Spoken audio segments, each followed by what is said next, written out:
Oh.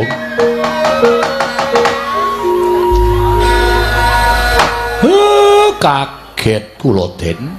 Lah. Para kawula sami alok menawi wonten Nalendra ingkang tedhak wonten ing Karang Kadempel. Lah kok jebul sinuwun Ndarawati. Kula ngaturaken bekti kula kunjuk nggih Den. Iya, Kakang Semar. Ndak tampa kanthi lega legawaning penggaliku ora liwat pangestuku tanpa nono Kakang Nayantaka. Kula pundi nggo jimat. Ndara Janaka bekti kula nggih Gus. Iya Kakang Semar. Ndak tampa Kakang tiba sepadha-padha. Ndara Setyaki bekti kula. Ya. Kakang Semar wis ndak tampa gawe gedhening atiku ora liwat pangestuku tanpa nono. Kula pundi nggo jimat paripe dayana ing kasantosan. Lah kok mboten nyono-nyono? Kula ora ngimpi apa-apa lah kok papan kula kerawuhan para her-her, para priyagung-priyagung. Waduh. Sinuwun Ndara Kresna bekti kula kunjuk. Nala Garing tak tampa pangestuku tanpa nono Nala Garing. Nun inggih sangat anggen kalau ndadosaken jimat paripe. Ndara Janaka bekti kula nggih Den. Iya Nala Garing tak tampa pangestuku tanpa nono. Nun inggih Ndara Setyaki bekti kula kunjuk. Ya Nala Garing tak tampa pangestuku tanpa nono. Nun inggih sangat anggen kalau ndadosaken jimat. Sinuwun Ndarawati bekti kula nggih Den. Panakawan Petruk tak tampa pangestuku tanpa nono. Nun inggih Ndara Janaka bekti kula. Iya Petruk tak tampa pangestuku tanpa nono. Nun inggih Ndara Setyaki bekti kula. Ya Petruk tak tampa pangestuku tanpa nono. Kula pun dinggo jimat paripin dayana ing kasantosan.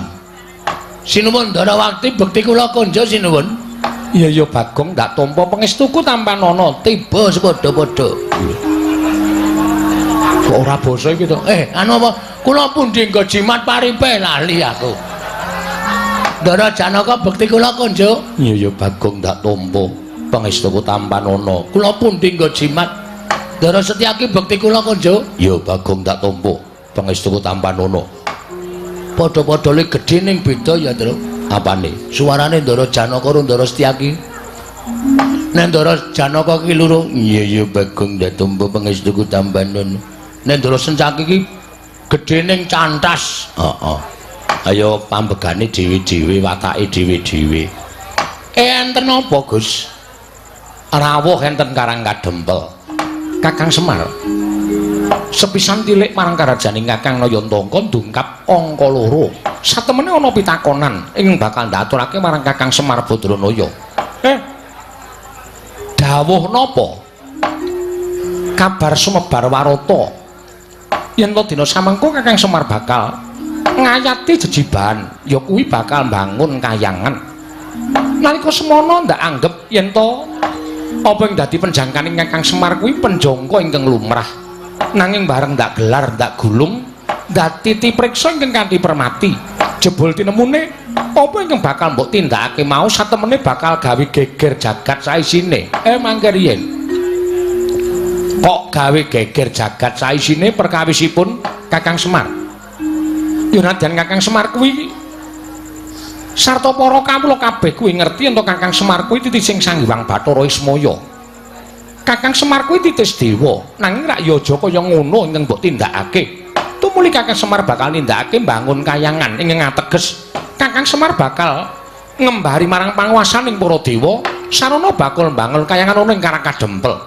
Mula ora jenemukal yen to dadi runtiking penggaling Sang Hyang Pikulun Manikmaya.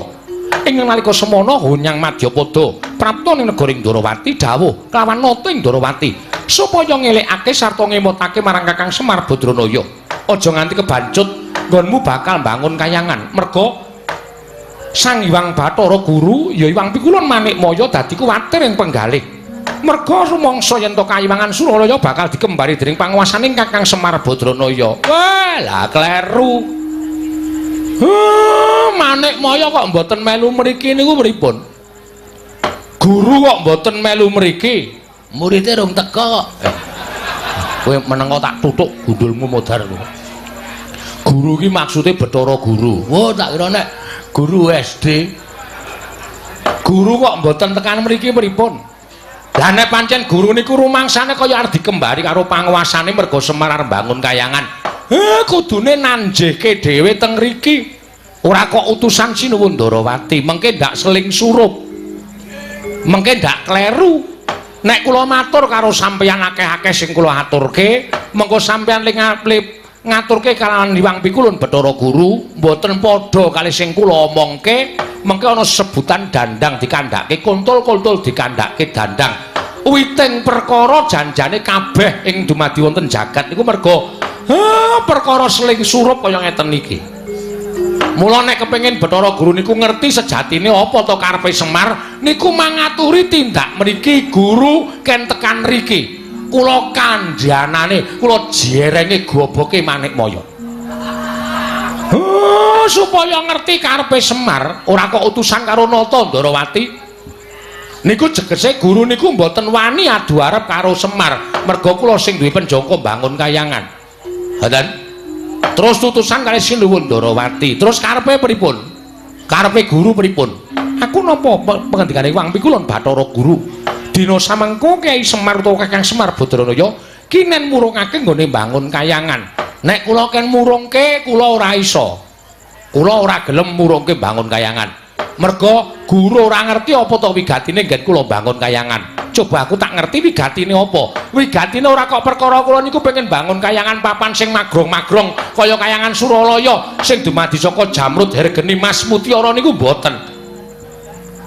Kayangan niku papan sing becik, kayangan niku papan sing apik. Wonten kayangan menika mboten wonten rasa memungsuhan, ora ana rasa regejegan. Anane mung ayem tentrem, macinamatan daya dinayan. Uripe yen abot padha dipikul, yen enteng padha dicangking. Niku wong urip enten kayangan mriku. Mula kula kepengin bangun kayangan. Ngamarta niku embane kaya kayangan. Uripe para kawula embane kaya urip enten kayangan. Mboten kok kula kepengin bangun kayangan wujud papan sing magrong-magrong. Sampeyan niku pripun to, Den? Titis Wisnu kok mboten tanggap sasmita niku pripun? Kudune sampeyan iso matur karo Hyang Pikulun Bathara Guru kalih Manikmaya napa sing dadi karep kula. Ora kok sampeyan ming mambangun miturut dawuhing guru, dume Bathara Guru niku sesembaning para titah sampeyan kon ngalor kon ngidul dibalangke ngetan ya ngetan, dibalangke ngulon ya ngulon. Kula nuwun sewu, sampeyan niku ratu apa watu?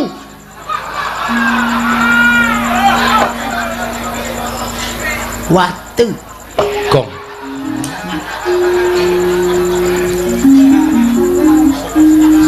Coba kula tak takon. Sampeyan niku ratu napa watu? Nek sampeyan niku ratu, mestine nek dikongkon ngalor, dijlentreke riyin karepe pripun? Terus kudune kepripun? Niku sampeyan miterang karo Bathara Guru. Ora mung manut grubyuk ngalor ngidul-ngidul. Kula ngerti karepe Bathara Guru niku kula ngerti. Dheweke ora wani tekan kene merga Sor Prabawa karo Semar. Waduh. Nglelengi Sor Prabawa, Sor Kretek. Gong kuwi nek nyaut kok mesti elek to. Merga wedi kali kula, tumuli utusan karo sampeyan. Pamrih napa? Sampeyan niku bendara kula, sampeyan niku pepunden kula. Terus nek sampeyan paring pangandikan kali kula, kula wedi karo sampeyan, tumuli kula murungke karep kula. Mboten no. Mboten. Ampun malih kok sampeyan Bathara Guru sing dadi sembaning para titah tekan riki menging karepe Semar. Mongko gegayuhan kula niku apik, gegayuhan kula niku becik. Kula nek gegayuhan apik sarta becik, aja kok sak pepadaning titah sing elek-elek karo Semar. Lah mbok dewa kayangan kon medhun kabeh teng mriki. Mboten ajeng kula paelu sinuwun.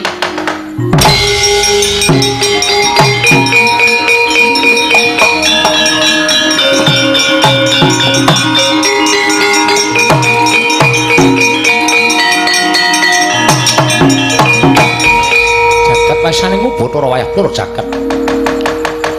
Dadi ngono to karepaning Semar Badranaya. Yen ngono wis ora ana tandha tresnamu karo Nata Ndarawati. Yen ngono wis ora ana tandha ngabektining Semar Badranaya kalawan Nata Ndarawati. Aku kuwi sesembahmu. Aku pepundenmu Semar. Ing lumrahe kowe mesti mbangun miturut kalawan pepundenmu. Lumrahe kowe mbangun miturut kalawan Nata Ndarawati. nanging sengguh temen ucapmu kemewat kaya ngregem jimat kaya rumangsa wis bisa ngakai jagat yen ngono tak temtokake yen to Semar Badrana wis ora manut karo Ratu Ndarawati yen ngono yen Kakang Semar ora gelem murungake nggone bangun kayangan apa aku yang bakal murungake Kakang Semar nggone bakal bangun kayangan nadyan kudu kepiye carane rawe-rawe rantas malam-malam bakal tak putung Kakang Semar Badrana ya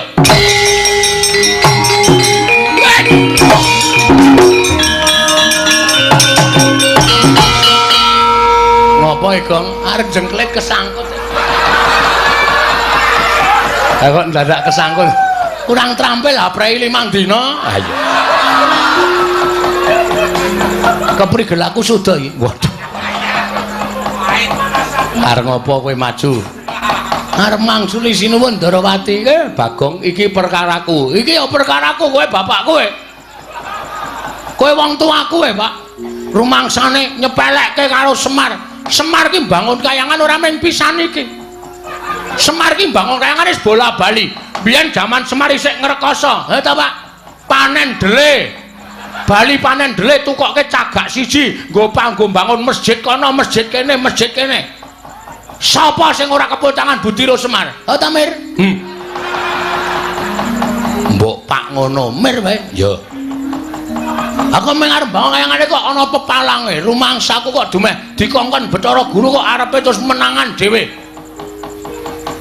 Bagong kowe arep ngopo lho arep nesu karo sapa lho karo kowe gelem ora tak nesoni aku ora ana perkara karo kowe ning karo bapakmu sinuwun ampun kaya ngoten sinuwun sampean kok terus ajeng menggak karepane bapak lembangun kayangan bapak niki duwe niat apik lho wong duwe niat apik kok dibebeda wong duwe niat apik kok diganggu arepe pripun kula nyuwun pirsa nyuwun pangapunten apa ya ora kaya ya omong ora jelas kok kula nyuwun pirsa karo sampean karepmu piye sir sampean pripun bapakmu kudu leren nggone bangun kayangan ora iso wiwite urung kok leren ya Mario tenang malah bantu Mas pokoke aku iki karo bapak sayang bahwa aku tresna karo bapak nganti aku dadi letkol kaya ngene iki nek ora saka bapak ora bakal iso kelakon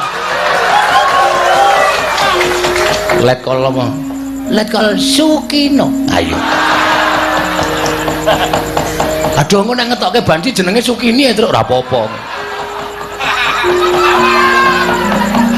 rumangsane padake ora sapa sing ngagro-agro bapak aku sing ora trima pokoke nek sinuwun Ndarawati ajeng kepareng bebeda karepe bapak nek kudune sampean niku kudune niku bijaksana kudune sampean niku ngenggoni rasa rumangsa sampean karo bapak niku ngomong para Pandhawa nek Semar duwe gegayuhan kudune nata Ndarawati niku nyengkuyung ora kok malah bebeda tor niki lak dienggo kabecikane negara Ngamarta ora dienggo kabecikane bapak dhewe niki ora gegayuhane pribadine bapak ning bapak golekke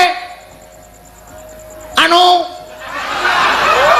dibantu reng golek anu kowe kata-kata ya ora apal kabagyaning wong liya sing bapak dhewe wani ajur-ajar ya Pak demi masyarakat karang kadempel lan negara Ngamarta lah kok sampeyan sing rumangsa dadi pujangganing para Pandhawa kok malah menggak karepe bapak mung perkara sampeyan manut karo Bathara Guru aku ngerti silsilahe Kresna iki sapa Kresna iki sing Sang Hyang Bathara Wisnu iki sapa Wisnu anake Bathara Guru mula anak kudu manut karo bapak ning aku salah ora sak teruse wong tuwa ki bener ngono ja omong kok meneng wae ta iki nek bapakne ngakon bab sing ora apik anak ki ngelekke ngono lho dielekke Pak ngene iki ora apik ngene iki apike ngene ngono ora kok ming sendika Pak anak bangun miturut dawuh bapakne lek aku ngelek colongke telo mangkat aku salah kok ngono kok Semar arep bangun kayangan kok dumeh dikon karo bapakne Bathara Guru kok Wisnu Semar dipenggal aja bangun kayangan mergo ngembari marang kayangan Suralaya Bapak ki ora arep gawe papan sing magrong ki ora. Ning bangun moral, jiwa, pri kemanusiaaning para masyarakat Ngamarta. Pri kemanusiaan ki apa, Gong? Hah? Pri kemanusiaan ki apa? Ya meng manungsa ketemu peri. Ora iso omong, ora iso ngandhake kok. Moral PMP. Waduh.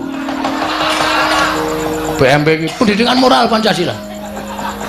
kuwi wis ra ana ning atine masyarakat. Mula arep ditukulke meneh karo bapak. Aku kowe kok nyarusiku. Nek kowe arep mepalangi karepe bapak, ora masalah, ora masalah. Ratu Ndarawati, ora masalah. Lho, kowe malah ora basa karo aku. Ha tak basanono wong sampean pakartine elek kok. Aku wegah basani wong elek. Lho yen ngono kowe wani karo Kresna. Belum. Aja kok sampean. Dewa mudhun wae aku ora wedi. Kowe omongan cangkeme sing apik. Kok nek ana dewa medhun tenan. Mbok sing apik lambene truk. Aku wani tenan ora? Ora Aku dadak nyebut ora. Ya wis dudu dewa. Lho. Omong kok mulak-malik. Yen pokoke masa memarang aku, tetep aku ora trima.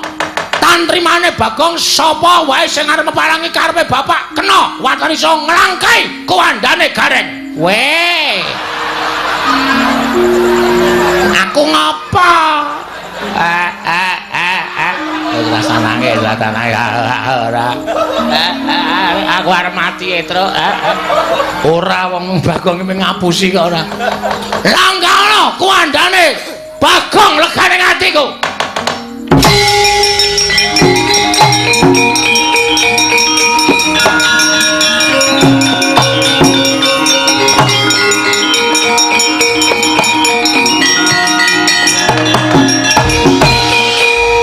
Non ngguku karepe dhewe panungsmaning jajalanat kowe wani gendak sikara kowe wani nyuwara elek karo Kanjeng Prabu Ndarawati kowe nyawang ora aku sapa Lho.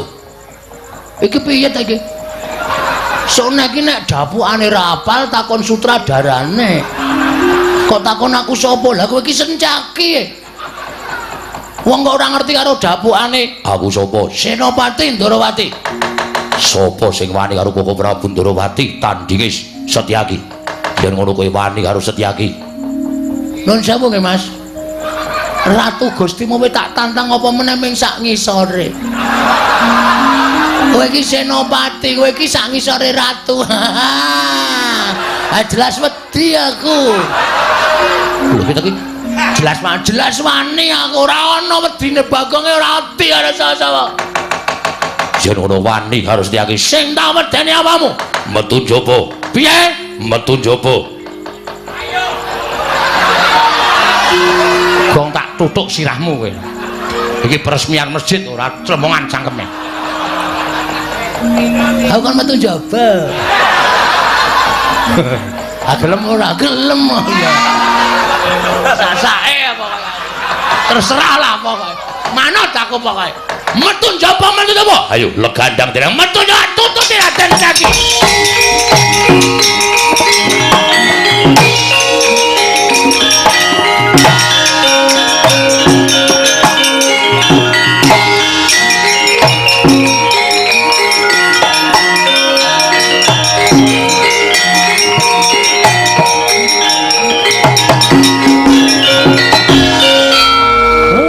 Bagong ora pisan ora pindho gawe perkara. Aku gah nek kon ngewangi perang musuh Ndara Setyaki. Aku gah Gong nek kon ngewangi perang musuh Ndara Setyaki kae wong ampuh. Ora usah do melu-melu. Tak lakonane dhewe. Kowe kalah. Sing ngomong sapa Pak Giri Lusi jalma tan kena kinira. Cacing kae kala mangsa iso tekan pucuk gunung mula aja sok ngembe karo wong, aja sok ngilani karo wong. Aja tok sawang blegere ming wujud Bagong kaya ngene. Sawangan, Pak. Aku ning alun-alun. Alun-alun ngendi arang kadempel kok alun-alun? Lamangan bal-balan. Aku gelut karo Sencaki kalah trima suduk salira. Nek pancen wani kowe nututana Sencaki. Sik. Lho. Kok kok sik piye? Awak dhewe jane ndek jagon. Lho. Sapa jagone? Ki do ngopo ya ning mburi iki? Ngandel ora. Iki mbakoku. Malah nggo udut-udutan. Dudu aku Bagong Yayi Antasena. Ah, ora iso. Kowe nglinting kok sak jempol-jempol. Boros. Ana apa? Mriko, tindak mriko. Wah, wis.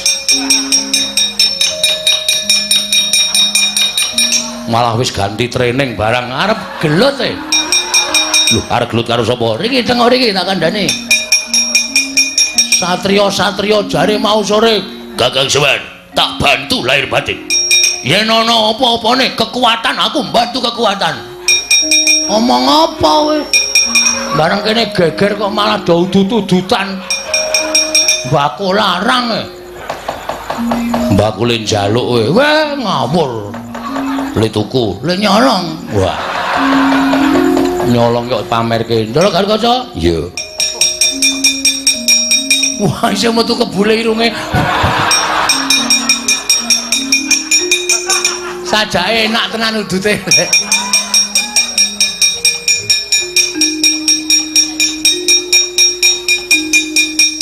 Lenggah. Iya. Do tak perintah do manut ya.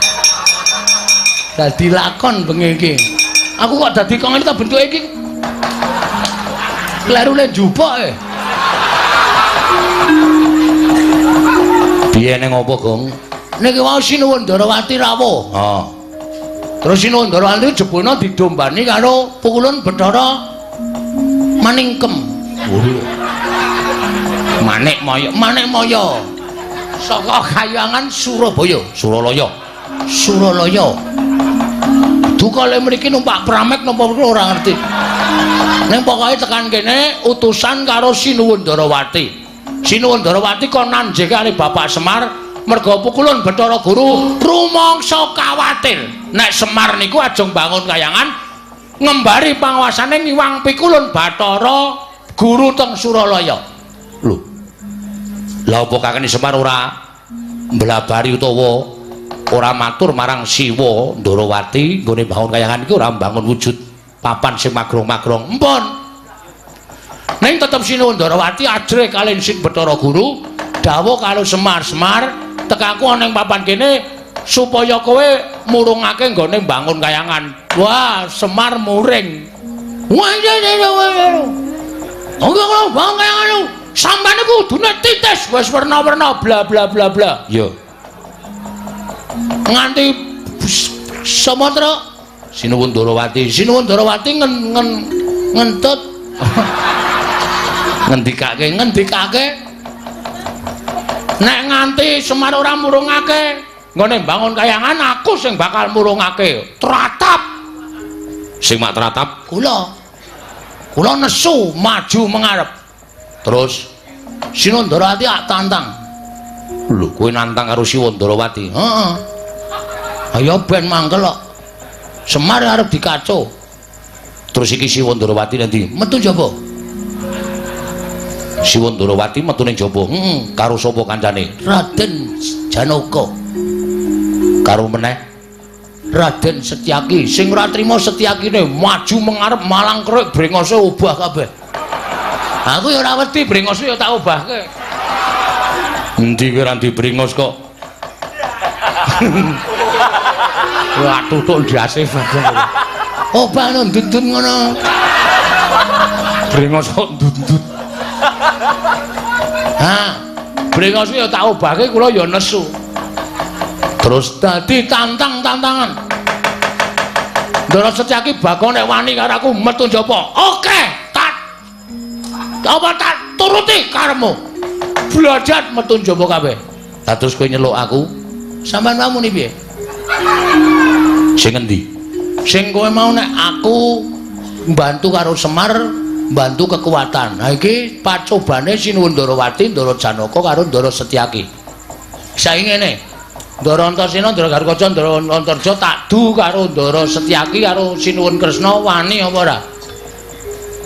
Nek entuk paliyale bapakmu aku wani. Nek bapakmu ngelilani aku wani. Mir, omong Mir. Setan tenan kok kuwi. Pancen setan tenan. Lho kowe kuwi kok ya. Aku to Mir. Dudu kae ora wani ngono iki. Tak kira nek ndok mripatmu rada kira. Tiru-tiru gareng kok. Wis.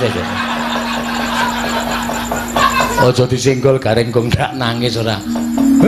Aku kon piye? Sampeyan paring pangandikan Ndara Antasena, aku pasrah katentremaning Karang Kadempel. Sapa sing arep gawe kisruh nggonku mbangun kayangan disingkirke. Ngono ga wis. Engko aku ngedu anak karo wong tuwa. Mir. Ki nek kowe ora omong ora rampung-rampung lho. Ming ana omong ngono aku ki wong tuwa nganggo petung. Petung. Gelem omong ora? Ora gelem seret metu njaba. Wis kok ngawur ben. Aku metu njaba kok ya metu njaba ben. Gak kudu adil apa kae. Masa aku metu njaba aku metu jeragal. Ndara Antasena. Terus yo. Ayo. Ndara Antasena. Kula pasrah katentremaning Karang Kadempel. Sinuwun Ndarawati mangundurke. Pon omong sing ngomong cangkemmu.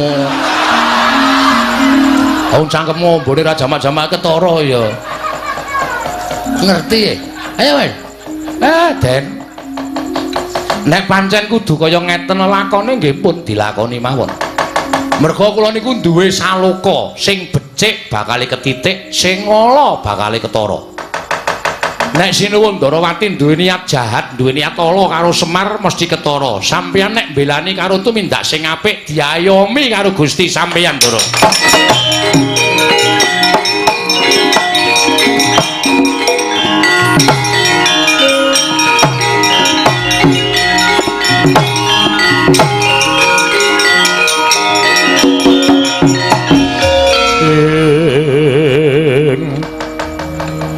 Kacarian putra lamun kawekasan nyeka wisang geni maya bong